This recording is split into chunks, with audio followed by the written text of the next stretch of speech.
Ìjọ bá jẹ́ nǹkan èèyàn gbọ́dọ̀ dúró kán pé tó bá jẹ́ kan tó bá jẹ́ tọ́ rẹ̀ má dúró kán pé ẹ́. لا تستحق العضوية هذه الرابطة المساجد المركزية. kò lẹ́tọ̀ọ́ láti jẹ́ membership rábítà yìí àyàfi kò jẹ́ ìmáàmù central mosque aljawami central mosque. وكبار مدارس اللغة العربية في المدارس. gbogbo central mosque tí ń bẹ ní gbogbo south west pátá gbogbo chief imam wọn central mosque ìlú ni central mosque àdúgbò rẹ ni ló lẹ́tọ̀ọ́ láti jẹ́ bona fide member of rabitatul aimat wal ulama.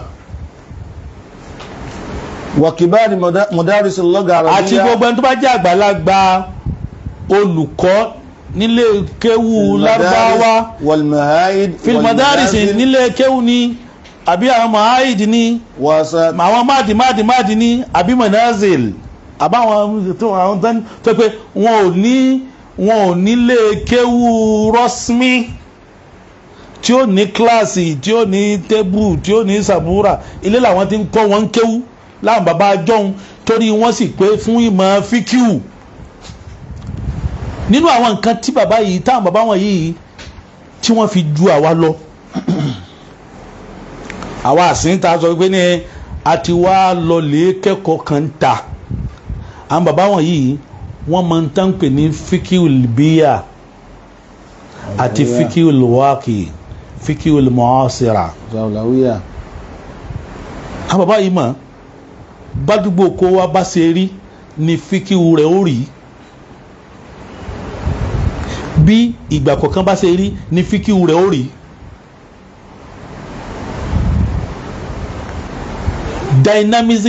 dynamic yóò ní àwọn bàbá wọ̀nyí. naam ẹlẹ́ẹ̀kejì àwọn kejì nu wàsáàtì sátì lugha arabiyya àti àwọn àfáà àtànkọ́ lugha arabiyya wadrasat al-islamiyya fil jami'at ní gbogbo universities wa kibar al-wa'idhin àti àwọn àgbàlagbà àwọn gbàngbàngbà oníwàásí wal murshidin àti àwọn atọ́nisọ́nà wa jami'il a'imma fi mukhtalaf ar-rutab àti àpapọ̀ gbogbo ẹni tó bá ti jẹ́ ìmáàmù rátibi gbá rátibi àwọn rátibi gbogbo ìmáàmù rátibi kó àwọn èèyàn tó máa ń kírun tí ò ju 5-6 lọ tó sáà níjẹ̀mọ́ òsì ní mọ́sálásí tó pẹ́ rátibi ni ọ̀kan máa kí jímà ń bẹ̀ ní wọn náà lẹ́tọ̀ọ́ láti ṣe kíni láti jẹ́ mẹ́mbà rabitatul a'imma wal ulama. ash-shartu ath-thani májẹ̀mú ẹlẹ́ẹ̀kejì fẹ́ni tó bá fẹ́ jẹ́ mẹ́mbà an yaltazima kullu man yu'dha bil udwiyya ẹni tó fẹ́ jẹ́ mẹ́mbà ó gbọ́dọ̀ jẹ́ oníwà dáadáa bil akhlaq al ó fadila gbọ́dọ̀ níwà gidi ìwà alápọ̀nlé wal khisal al hamida. ó fẹ́ jẹ́ mẹ́mbà rábítà ó wá ń gbájú ẹ̀ ó fẹ́ jẹ́ mẹ́mbà rábítà gbogbo jìbìtì ló ń lù má wàá bà àwọn èèyàn ló kọ, má wàá bà ìjọ yẹn, má wàá bà jẹ́. O sì gbọ́dọ̀ máa rìn papọ̀ mọ́ àwọn èèyàn tó jẹ́ pé ní wọ́n lè bà ọmọlúàbí rẹ jẹ́, ká má mọ ọmọ èèyàn burúkú kí wọn náà sì má jẹ́ èèyàn burúkú. ẹlẹ́ẹ̀kẹta. الشرط الثالث ẹlẹ́ẹ̀kẹta. ألا يجيب الاجتماع بعد تلقي الدعوة بل يحضر أو يتصل برابطة kò gbọ́dọ̀ pa mítìnì jẹ lẹ́yìn tó bá ti gbọ́ mẹ́sẹ́ẹ̀jì tí sákúlà bá ti di ọwọ́ rẹ̀ pé ní a ní mítìnì ń jọba yìí o bal yahdur, ó gbọ́dọ̀ wá. aw yattasil birabita bi ayyi tariqa, àbí kó kàn sí rábítà pẹ̀lú gbogbo ọ̀nà tó lè fi kàn sí rábítà ìpínlẹ̀ náà òun lè ráyè wá fún ìdíwọ́ báyìí o. sotiye wọ́n tẹ̀ ṣàlàyé síbẹ̀. ويتحقق الاتصال عن طريق الاتصال. kọ́ra àwọn tó sọ àgbẹ̀ ní bẹ́ẹ̀ bá pa mítìnì mẹ́ta jẹ yóò sọ gàrámà. tó bá sọ gàrámà wọ́n lè kó ònú ẹgbẹ́ kẹ́ ẹ lè mọ̀ bí wọ́n ṣe fi ọwọ́ tò sí. now kápọ́ sí alibandu sadis bondu salis asadis àwọn article number 6. ikhtiyar lajna. wọ́n ní kọ́mítì mẹ́fà ni wọ́n yàn. kọ́mítì mẹ́fà ní bẹ́ẹ̀ nù rábítà. àwọn ìtànkà yìí kèésà náà ni wọ́n kọ́ o, kèése last year o, kìí sọdún mẹ́wàá o, kìí sọgún ọdún o, kìí ṣe 50 ọdún o, 100 ọdún tí wọ́n ti kọ́ kalẹ̀ rèé o. وتعيين الأعضاء لها يتم. àkọ́kọ́ lajnatul a'imma. lajnatul a'imma. àwọn imams committee. ثانيا. tó pé committee tó pé ìmáàmù nìkan ni wọ́n fẹ́ rí ń bẹ̀. committee ẹlẹ́ẹ̀kejì. lajnatul shuhun ad-diniya. lajna committee Islamic affairs. lajnatul religious affairs. committee religious affairs. lajnatul alwa'izin. committee ẹlẹ́ẹ̀kẹta lajnatul alwa'izin. àwọn Islamic preachers committee. rabi'an. ẹlẹ́ẹ̀kẹrin lajnatul ta'lim. educational committee. àwọn ẹ̀kọ́ ilé kéwú wọ́n ní committee fún. khamisan. ẹlẹ́ẹ̀karùn-ún lajnatu muraqabatil a'mal. àwọn monitoring working committee. àwọn ní ó mọ̀mọ́tò gbogbo àwọn iṣẹ́ tí wọ́n ń ṣe ní rábítà. sadisan. ẹlẹ́ẹ̀kẹfà al-lajnatu at-tanfiziyya al-markaziyya. executive committee. àwọn committee mẹ́fà tó wà ní rábítà lélẹ́yìí. àwọn bàbá táwọn ọmọ kéèké kan wà dé nísìn tí wọ́n ní wọn ò sí lórí súnnà ní oníbídíà ni wọ́n ní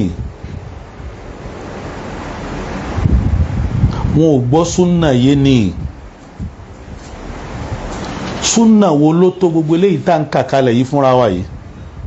ẹni ó ka al-Ahdari al-Ashmawi matnu risala muqaddimatul insiyya, ẹni ó ka gbogbo àwọn tíra àwọn tó jẹ́ tíra fíkì kò tí ì gbọ́ súnà yé, kò tí ì gbọ́ súnà yé rárá. ìwọ ló tí ì gbọ́, ìwọ ni o gbọ́ súnà yé. àwọn gbọ́ súnà yé ni wọ́n fi kóra wọn jọ. ìwọ ni wọ́n tó gbé ní ò lè bá oníbídí àjòkólẹ̀ torí pé nìkan ti ń ṣe súfí. ìwọ ni wọ́n tó lọ ní ò lè bẹ́ni yìí jòkólẹ̀ torí pé ní kò fi irun gbọ́n lẹ̀. ìwọ ni wọ́n tó lọ pé lágbájá ṣòkòtò rẹ̀ ń wọ́lẹ̀. àwọn bàbá wọ̀nyí ẹ̀sìn yé wọn jù wọ́ lọ. náà ibi tí mo wá fẹ́ ká lọ kí n tó parí òun náà ni ká lọ sí lajnatu shu'un diniya. lajnatu shu'un diniya.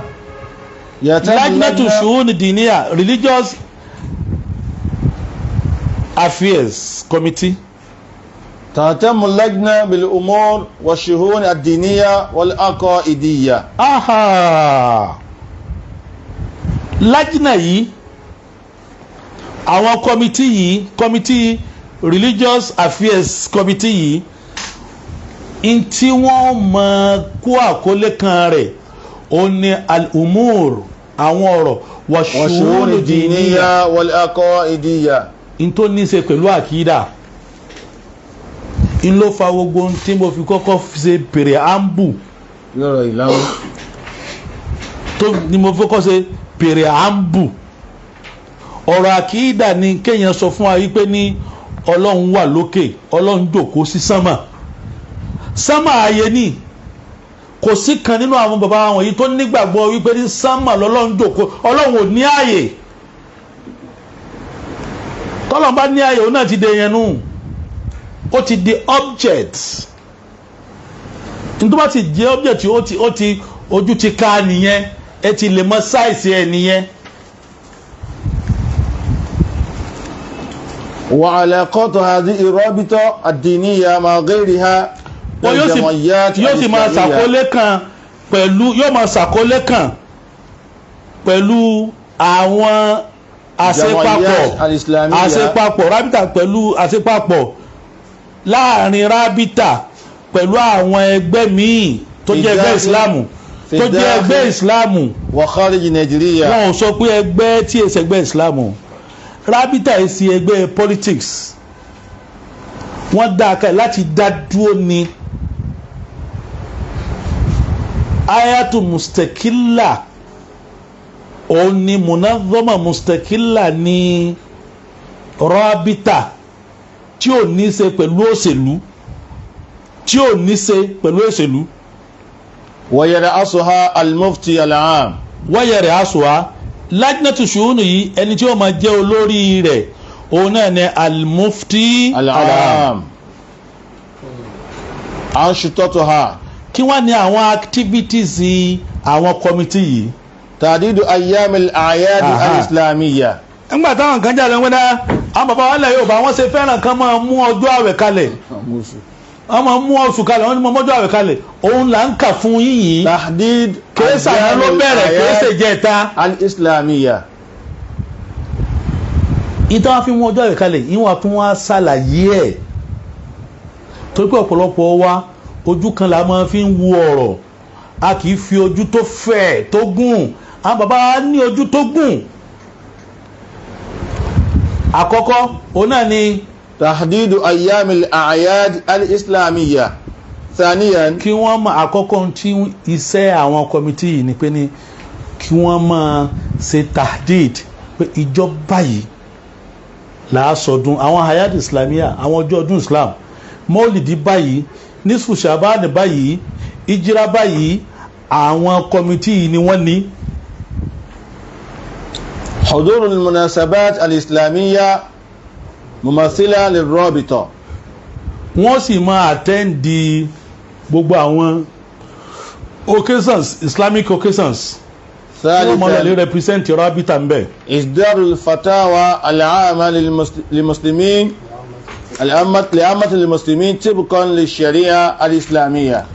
ẹlẹ́kẹta òun náà ni wọ́n máa sọ fatiwa jáde li'ammatil muslimin fún gbogbo àwọn mùsùlùmí tíbùkà ní déédéé tí ó ṣe déédéé ṣẹ̀ríà islam. rabi'an ẹlẹ́kẹrin tawji'u an-nusi lil muslimin kán máa ṣe wáàsí fáwọn mùsùlùmí kán sì máa ṣe kìlọ̀ fún wọn láti dúró déédéé wọ́n sì máa gba rìpọ́ọ̀tù látọ̀dọ̀ àwọn lajnatul was wal irshad al-muharrara aqba jawlati limumarasati a'mal ad-da'wa. eléyìí ó ní díẹ̀ nínú kí ni rábítà àwọn àwo ló dá rábítà kalẹ̀ kí ni sẹ́tí rábítà ń ṣe rábítà wá ní àwọn injazat àwọn iṣẹ́ àṣeyọrí tí wọ́n ṣe nínú sí àṣeyọrí tí wọ́n ṣe nínú sí àṣeyọrí tí wọ́n ṣe àkọ́kọ́ ó ń ṣe àti àkọọ́lẹ̀ ni o tàrífù wajiz ìbẹ̀nù tíra tí àwọn Professor Kamaluddin Balogun tàrífù wajiz bi rabitatil a'imma wal ulama fi biladi Yorùbá muzam 1964 awalan nínú àwọn àṣeyọrí tí wọ́n ṣe naam akdu ijtimai sanawi wọ́n máa ń péjọ lọ́dọọdún litawhid bidayati Ramadan. akdu ijtimai sanawi litawhid bidayati Ramadan. wọ́n máa ń péjọ lọ́dọọdún láti lè mú ọjọ́ bẹ̀rẹ̀ àwẹ̀ àti wani hayati àti láti lè parí ẹ̀ wà ìdí náà ìgbà wo la fẹ́ sọdún léyà fi sa'iri biladi Yorùbá ní gbogbo ilẹ̀ Yorùbá lápapọ̀. thaniyan bá a ti ṣẹnu báwọn bàbá wa ti ṣẹnu wọn wá ṣe lórí àìmọ̀kan àwọn kékeré ìran wa dé ní wọn pé ní ara àìmọ̀kan ni wọ́n fi ń ṣe àìmọ̀kan ni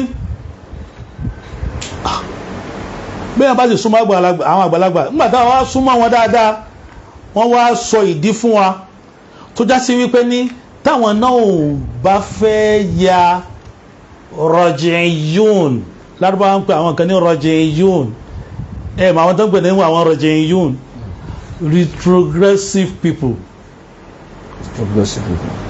àwọn tí wọn ò fẹ́ kúò níbi tán wà lánàá àwọn náà ń pè ní rọjìyún ojú àwọn bàbá wọn yìí gùn púpọ̀ jù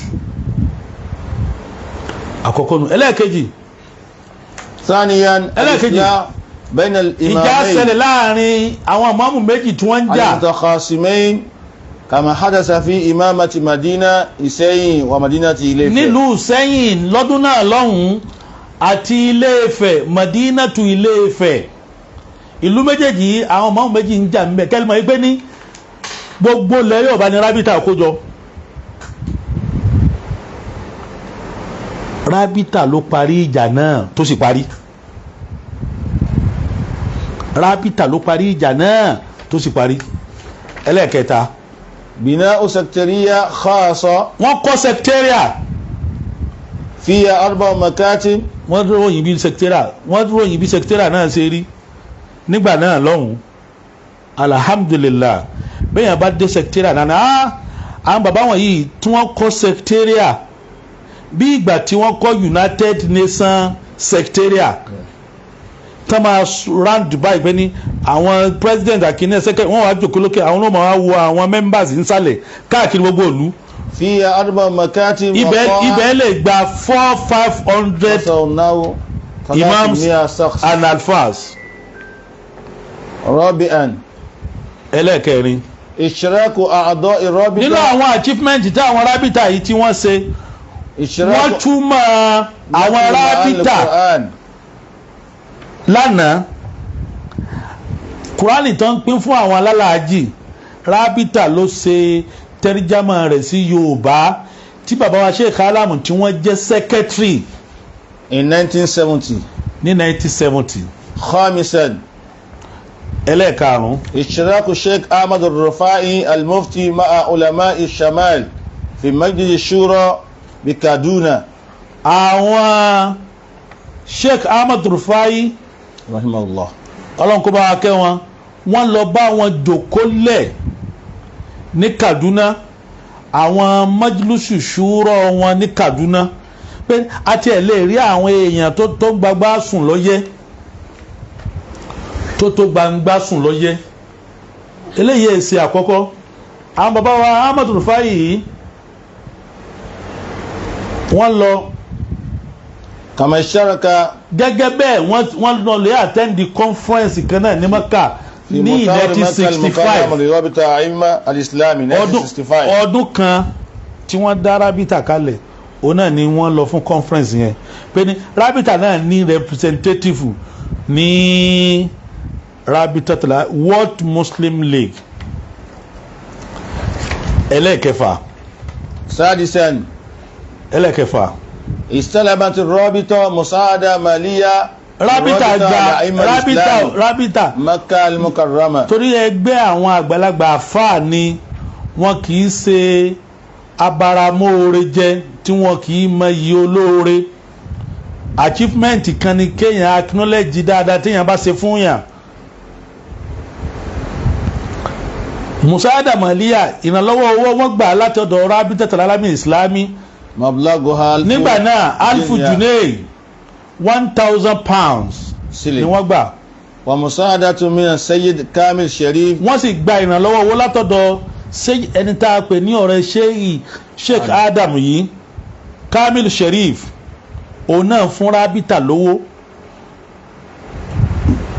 nígbà tó ń jẹ́ pé òun náà mọ̀ ń pa rẹ̀ ó fún wọn ní 50 pounds limudati 9 ashhur fún 9 months ló fi san lóṣooṣù bẹ́ẹ̀.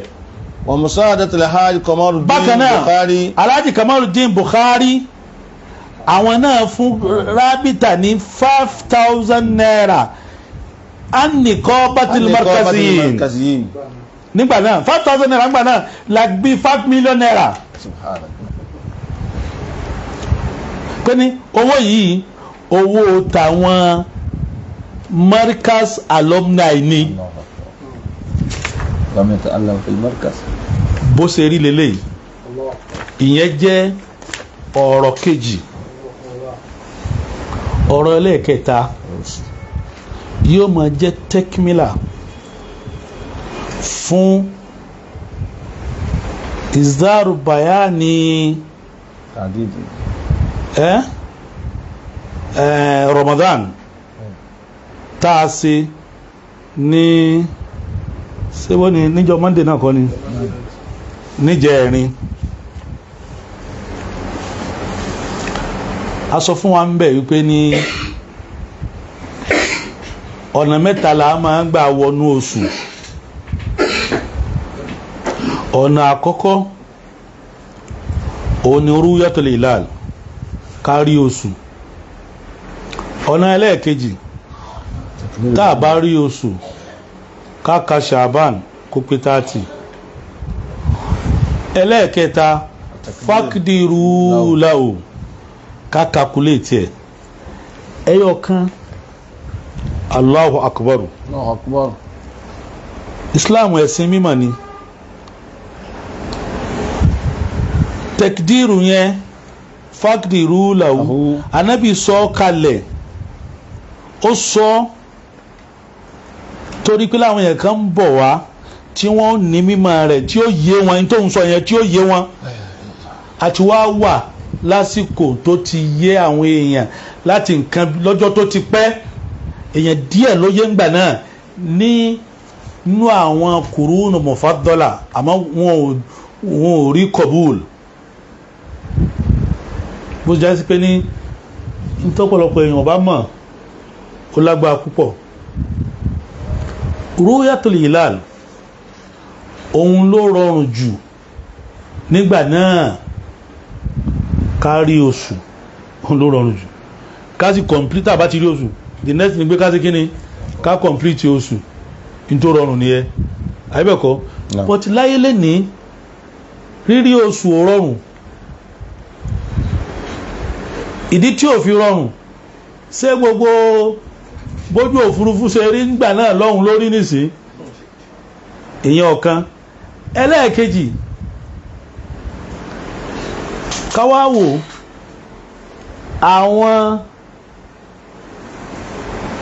aṣọ fún àwọn jọ̀nà lọ́hùn pé ní ìpín méjì làwọn èèyàn pín sí lórí kábẹ̀rẹ̀ àwẹ̀ ká jáde nínú àwẹ̀.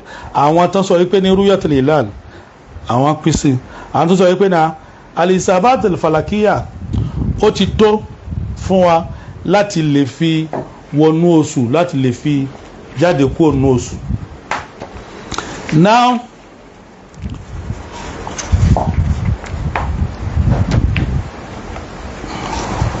bá mi wo page 130 nínú tírà yìí alisabatul falakiya wa isbatu shahr Ramadan. رؤية مقاصدية فقهية صوتي نعم يا وينقل الفقيه وينقل الفقيه المالكي الإمام شهاب الدين أبي العباس أحمد بن إدريس àwọn bàbá wa tí wọ́n mú ọjọ́ àwẹ̀ kalẹ̀ ta ní wọ́n kún kẹ́kẹ́ fún mímọ̀ tí ó yé ọ̀pọ̀lọpọ̀ àwọn ènìyàn dárò ìgbé bóyá ìfẹ́ inú wọn ni wọ́n ń ṣe wọ́n ní alfaqih àbá onífuru tó jẹ́ Maliki al-Imam Shihabuddin Abil Abbas Ahmad bin Idris al-Qarafi anna al-madrasa al-Malikiyya ẹ̀rí Maliki schools táwa wà lórí rẹ̀ ojú ọ̀nà madrasa Maliki táwa wà àwọn Maliki schools al-madrasa al-Malikiyya رخصت باستخدام الحسابات wọ́n ṣe é ní ìrọ̀ wọ́n ṣe é ní wọ́n ṣe é lẹ́rọ̀ wọ́n ṣe é ní rọrùn باستخدام الحسابات الحسابات الفلكية لإثبات شهر láti رمضان lè lo astronomical calculation لإثبات شهر رمضان láti lè fi bẹ̀rẹ̀ Ramadan.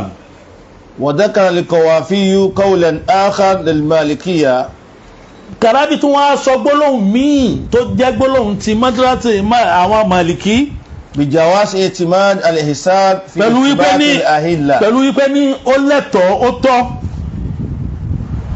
láti lè gbára lé al-hisabul falaki في إثبات الأهلة al-hisabul falaki astronomical calculation fi isbat al-akhilla láti lè fi ìdí oṣù mímú rinlẹ̀ tí a bá lọ léwo al-mawsu'a al-fiqhiyya mujalladu 22 sọfúà 33 àárí ń bẹ̀bẹ̀ náà. tẹ́ bá wa ṣí ètò yẹn ní pàdánù ọmọláyé àti lọ́run ọlọ́run ó sì máa ṣí oore fún yín láwọn oore tó ní agbára tó já sí pé ẹ̀yin náà ó máa wò pé ṣé mi náà lọ́lọ́run ṣoore tó tó báyìí fún bí ó ti rí náà bí akil ayyil qayyum alladhi la ta'khusuhu sinatun wala nawm